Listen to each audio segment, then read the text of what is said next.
ነገሩ የተፈጸመው እንደ ኢሮፓያን አቆጣጠር ጁላይ ወር 2002 ዓመተ ምህረት በፊሊፒንስ ዋና ከተማ ማኒላ ነው። ውድ ቤተሰቦቼ እንደምቆያችሁኝ ሰላማችሁ በያላችሁበት ብዝት ይበልላችሁ እያልኩኝ ዛሬ በአንድ አሳዛኝ ታሪክ መጥቻለሁ። ይህን ታሪክ እስከ መጨረሻው እንድታዩት ከወዲሁ እየጠየቅኩኝ ቪዲዮንም ላይክ በማለት ጀምሩ። አዲስም የሆናችሁ ሰብስክራይብ በማድረግ ይህን ቤተሰብ ተቀላቀሉ። እስከ ቪዲዮ ማብቂያ አብራችን ቆዩ። አየሩ እጅግ ሞቃታማ ነበር። በማኒላ ከተማ እምብርት በሚገኘውና በቅንጦት ህንጻዎች ውስጥ በሚታወቀው ማካቲ በተባለው የንግድ ቀጠና ውስጥ በአንድ ዘመናዊ አፓርታማ ክፍል ውስጥ መብራቶች በሙሉ ጠፍተዋል። በክፍል ውስጥ የ31 ዓመቱ ብሪታንያዊው የኮምፒውተር ባለሙያ ስቲቨን ዴቪንስ በከባድ እንቅልፍ ውስጥ ነበር። ስቲቨን በጂሲ ሶፍትዌር ኩባንያ ውስጥ በከፍተኛ የቴክኖሎጂ ኃላፊነት የሚያገለግል ስኬታማና ህይወቱ የተደላደለ የውጭ ሀገር ዜጋ ነው። እኩለ ሌሊት አልፎ ሰዓቱ ከሌሊቱ 7 ሰዓት ሲል ግን የቤቱ የፊት በር ያለምንም የኃይል እርምጃ በቁልፍ በቀስታ ተከፈተ።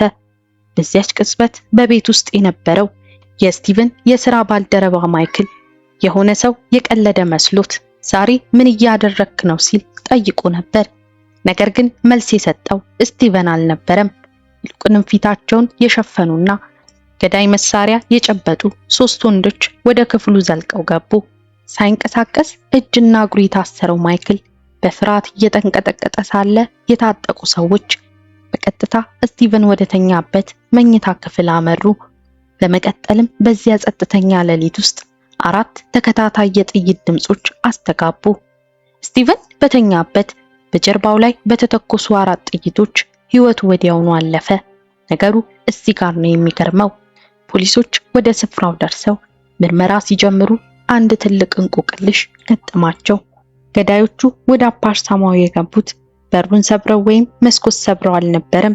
ይልቁንም የቤቱን ዋና ቁልፍ ተጠቅመው ነበር የገቡት። ይህ ማለት ደግሞ ገዳዮቹ የቤቱን ቁልፍ በቀጥታ ከአንድ የቅርብ ሰዎች አግኝተዋል ማለት ነው።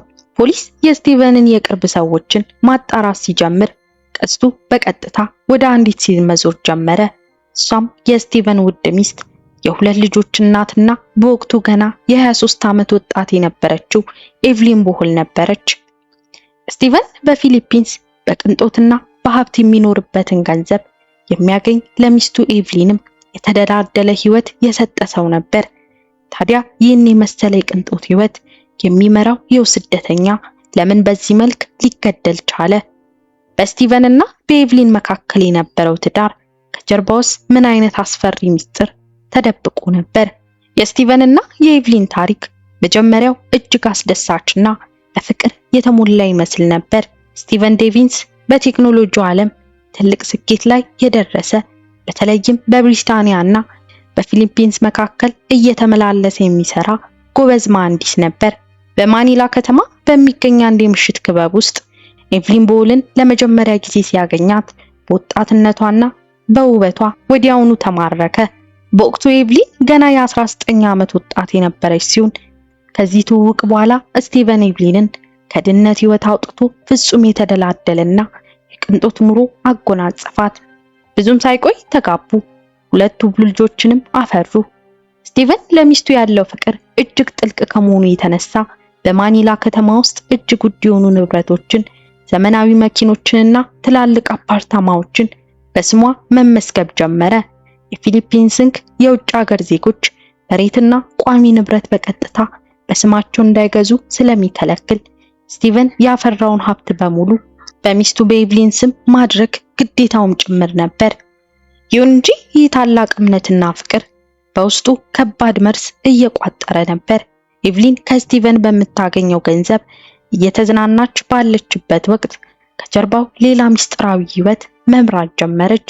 አርኖልድ ፓዲላ ከተባለ ሌላ የፊሊፒንስ ተወላጅ ወጣት ጋር የፍቅር ግንኙነት መጀመሯ ብቻ ሳይሆን የስቲቨን ሀብት በሙሉ በእጇ ከገባ በኋላ ስቲቨን በህይወት መቆየቱ ጥቅሟን የሚያሳጣት መሰላት። ስቲቨን ዴቪንስ ከመገደሉ ጥቂት ቀናት ቀደም ብሎ በትዳራቸው መካከል ከባድ አለመግባባት ተፈጥሮ ነበር። ስቲቨን በሚስቱ ባህሪ ላይ ጥርጣሬ ስላደረበት የገንዘብ ፍሰቱንና የተወሰኑ ንብረቶችን መቆጣጠር ጀምሮ ነበር። ይህ የቁጥጥር እርምጃ ደግሞ ለኤቭሊንና ለተባባሪዎቿ ትልቅ ደወል ሆነባቸው። ስቲቨን ንብረቶቹን በሙሉ ሳይነጥቃትና ጥሎት ሳይሄድ በፊት ቀድማ እርምጃ መውሰድ እንዳለባት ወሰነች። ለዚህም ነው በዚህ አስፈሪ ሌሊት ገዳዮቹ ያለምንም የኃይል እርምጃ የቤቱን ዋና ቁልፍ ተጠቅመው በቀላሉ መኝታ ክፍል ደርሰው ሊዘልቁ የቻሉት።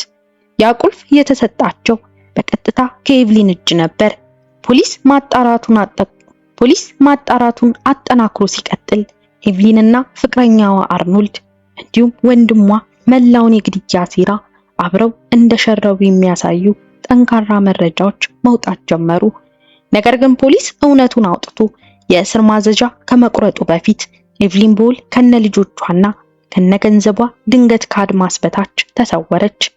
የ31 ዓመቱ ብሪታንያዊው መሐንዲስ በገዛ ቤት ውስጥ ተገሎ አስክሬኑ ወደ ሀገሩ ሲላክ ገዳይ ሚስቱ ግን የት እንደገባች ሳይታወቅ ለዓመታት የፍትህ ያለ ሲባል ኖረ። ታዲያ ይህችን ጨካኝ ሴት ለማግኘት ፖሊስ እንቅልፍን ሳይቀር መስዋዕት እያደረገ ፍለጋውን ቀጠለ። ነገር ግን ኤቭሊን ከማኒላ ከተማ ከጠፋች በኋላ ጉዳዩ ሙሉ በሙሉ የተቀበረ ይመስል ነበር። የስቲቨን ዴቪስ ቤተሰቦች በብሪታንያ ሆነው ፍትህ ፍለጋ ደጅ ያልረገጡት የህግ አካል አልነበረም። ነገር ግን የፊሊፒንስ ፖሊስ ምርመራ እጅግ ቀርፋፋ በመሆኑና ኤቭሊንም የተሰረቀውን ከፍተኛ ገንዘብ በመጠቀም ስሟንና ማንነቷን እየቀያየረች በመደበቋ ለዓመታት ምንም አይነት ፍንጭ ሊገኝ አልቻለም። ነገሩ እዚህ ጋር ነው የሚገርመው። ኤቭሊን ከአድማስ በታች የጠፋች ቢመስልም የሰራችው አስከፊ ወንጀል ግን ከበስተጀርባዋ እንደ ጥላ ይከተላት ነበር። ፖሊስና የግል መርማሪዎች የኤቭሊንን የባንክ እንቅስቃሴዎችና የቅርብ ዘመዶቿን ስልክ በጥብቅ መከታተል አላቆሙም ነበር። ከግድያው በርካታ ዓመታት በኋላ በ2010 አጋማሽ ላይ ፖሊስ አንድ ያልተጠበቀ ጥቆማ ደረሰው። ኤቭሊን ቦል በፊሊፒንስ በሚገኝ አንድ ገጠራማና ገለልተኛ ክፍለ ሀገር ውስጥ ማንነቷን ደብቃና አዲስ ህይወት መስርታ እንደምትኖር ደረሰበት። በወቅቱ የነበራት የቅንጦት ህይወት አልቆ በፍርሃትና በጥንቃቄ የምትኖር ሴት ሆና ነበር የተገኘችው። የፊሊፒንስ ብሔራዊ ፖሊስና የህግ አስከባሪዎች በጋራ በመሆን ባደረጉት ድንገተኛ ከበባ እቺ ለዓመታት ስትፈለግ የነበረችው ሴት በመጨረሻ ተያዘች። ኤቭሊን በቁጥጥር ስር በዋለችበት ቅጽበት የድሮ የቅንጦትና የትዕቢት ስሜቷ ሙሉ በሙሉ ተኖ ነበር። ፊቷ ላይ የሚታየው የጥፋተኝነትና የፍርሃት ስሜት ብቻ ነበር። በፍርድ ቤት የክስ ሂደት ላይ ኤቭሊን በገንዘብና በንብረት ፍላጎት ተገፋፍታ ፍቅረኛዋና ወንድሟን አስተባብራ የገዛ ባሏን በጥይት እንዳስገደለች የሚያሳዩ የሰነድና የሰው ምስክሮች በሙሉ ቀረቡ። የቤቱ ቁልፍ እንዴት ለገዳዮቹ እንደተሰጠ በወቅቱ በክፍል ውስጥ የነበረው ምስክር ማይክል ያየውንና የሰማውን አስፈሪ ትዝታ ሁሉ በፍርድ ቤት አደባባይ ላይ በድጋሚ ተዘረገፈ። በመጨረሻ ፍርድ ቤት ኤቭሊን ቦልን በከባድ የነፍስ ግድያ ወንጀል ጥፋተኛ ነች ሲል ፈረደባት። ከዚያም የዕድሜ ልክ እስራት ተበየነባት። የስቲቨን ዴቪስ ታሪክ ለብዙዎች ትልቅ ማስተማሪያ ሆኖ አልፏል። ፍቅር፣ እምነትና የዋህነት በገንዘብ ፍቅርና በክህደት ሲተኩ ምን ያህል አስፈሪ ጥፋት ሊያስከትሉ እንደሚችሉ በተግባር ያሳየ አሳዛኝ ክስተት ነው። ስቲቨን ህይወቱን ያጣው ለሚስቱ ካለው ጥልቅ ፍቅር የተነሳ ንብረቱን በሙሉ በስሟ በማድረጉ ነበር። በመጨረሻ ግን ፍትህ ዘግይታም ቢሆን የገዳዮቹን በር ማንኳኳቱ አልቀረም። ውድ ቤተሰቦቼ ለዛሬ ያዘጋጀሁት ቪዲዮ ይህን ይመስል ነበር። እስኪ እናንተስ በዚህ ታሪክ ላይ ምን ተሰማችሁ? ሐሳባችሁን ኮሜንት ላይ አሳውቁኝ። ላይክ እንዲሁም ለሌሎች እንዲደርስ ሼር እያደረጋችሁ ለዚህ ቻናልም አዲስ ሆናችሁ የምትመለከቱ ሰብስክራይብ እያደረጋችሁ ተቀላቀሉ። በሌላ አዲስ የወንጀል ታሪክ እስክንገናኝ ድረስ ቸር ቆዩልኝ።